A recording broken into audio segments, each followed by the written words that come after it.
We're sorting apples here now. These are Wolf River. This is a type that I'm not sure of. I got it from one of the neighbors. They just gave me a couple pails full. I use them for bait. They're pretty sweet. And then these are from a wild tree up here. It's a very early apple and they're getting soft, so I want to use these as bait for deer before they get too soft. What I'm going to do is I'm going to go ahead and sort these out. The best ones, the biggest ones, without damage. Well, this I'm going to be processing pretty soon, so that's not too bad. The biggest ones, the nicest ones, the firmest ones, I'm going to save those. I'm going to bring those home and process them. The deformed ones, I'm going to feed to the deer. These are some nice apples. So the lady I get them from, she wants me to get permission every year. And I had to stop her 3 times to finally get her home, and she says, yeah. She was appreciative that I came and asked. The only thing is I pick the ones that are higher with my picker so that the neighbors, they can pick the ones that are lower to the ground. I've been doing that the whole time.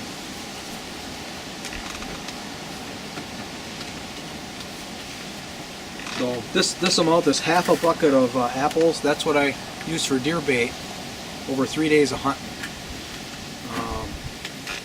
You know, back when I started hunting, I really wasn't using it as a strategy, basically. I'd just throw a bunch of bait out. And I'd throw way too much bait out.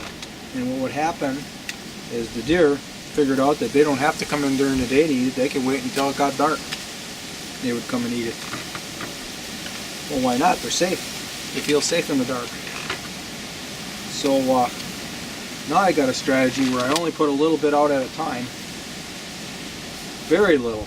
I mean, like sometimes, well, these little ones there's more, but like these big ones, it'd probably be like 5 of these apples. I'd cut them up with a knife, and that's all I put out.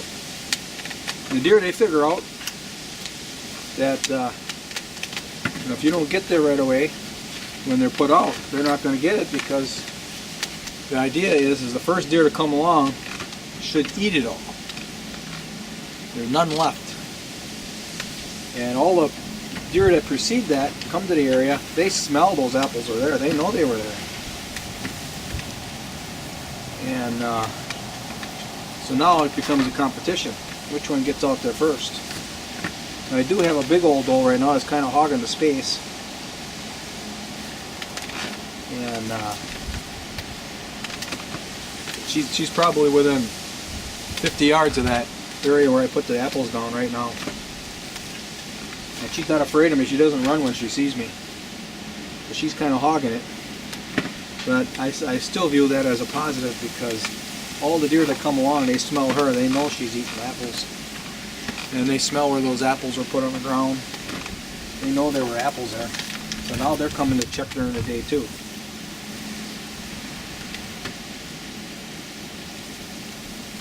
So I don't have radio collars on them, and I don't know that for sure, as a matter of fact. But I'm pretty reasonably sure it happens. Maybe not every day,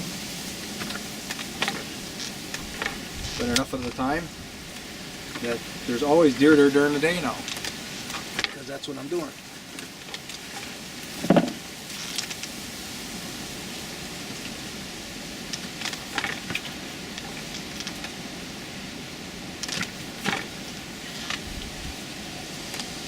And of course, I'm not out there mucking around, putting my scent all over the place either, so if they like being in the area, they don't have my scent to deal with every day.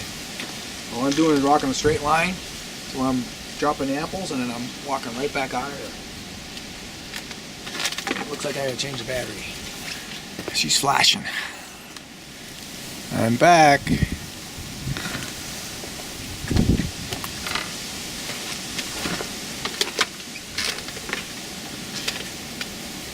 So I'd say between those two strategies of not going out there and walking around all over the woods, not putting my scent all over everything, and not filling the whole area full of feed, is the reason why the deer are kind of sticking around. Of course, I have been planting apple trees and plum trees and pear trees a lot of crabapple trees. So at some point this land is going to have a lot of food on it. And I'm really not earmarking to pick a lot of it myself. I'm going to put these back in this bucket. It's for wildlife. You know, if a bear comes along and rips off all the branches to get the apples, well, that apple tree is going to have to survive that. That's what I want.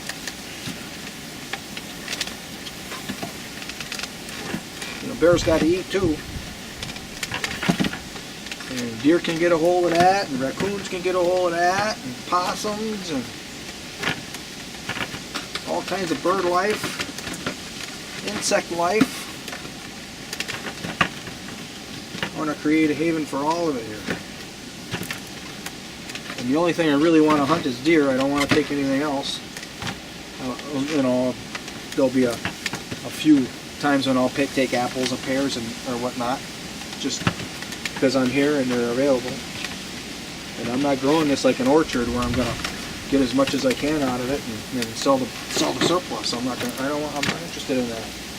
The surplus is for wildlife.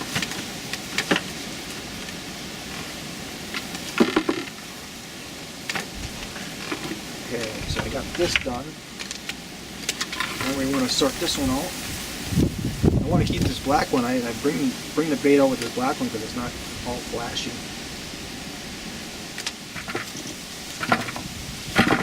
The neighbor yesterday, he drove his four-wheeler out somewhere way back on my property here. He's got a camp 240s down, and then he drove his four-wheeler around, and then I think he built a deer blind there because he had a chainsaw out.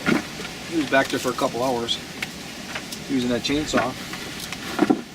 And in the past I would have been concerned, oh no, he's on my land, you know. I might have even rushed back there to go see where he was.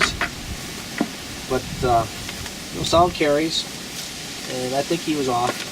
I don't think he be that brazen to build a deer blind on my land. He knows where the property lines are. But I want to make a comment that, you know, now's the time, and the rut's about to start. Now's the time to not go back there and make a bunch of noise. And get your scent in the area. All the bucks are going to avoid that area entirely during the day. And since I'm not putting scent all over the place on my land, they're going to start visiting my land more often during the day. You know, they got to be somewhere during the day.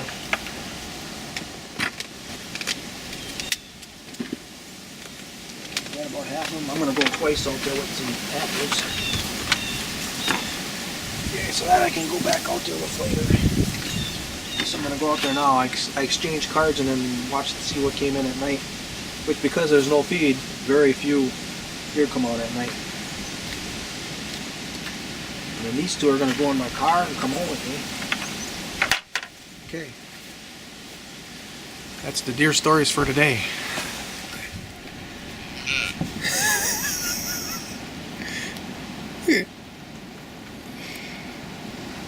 What are you doing here? This is my place.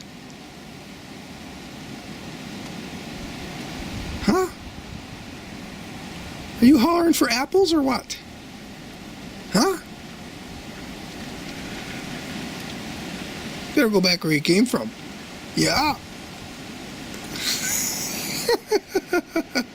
I opened the door just to get a gauge of the wind and the weather, and I heard blah, blah. So I ran and got the camera.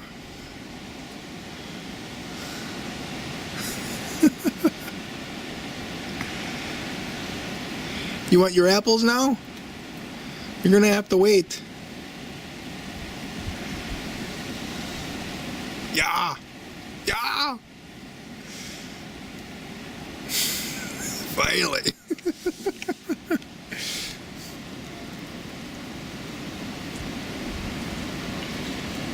She insists on sticking around.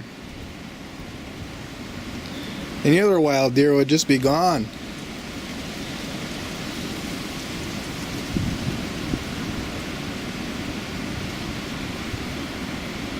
Yeah, you better go.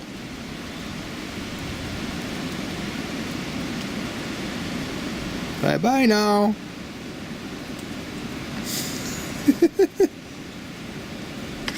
Well, I'm gonna get dressed. Time to go hunting. Go sit in that shack. It'll be dry when it's raining.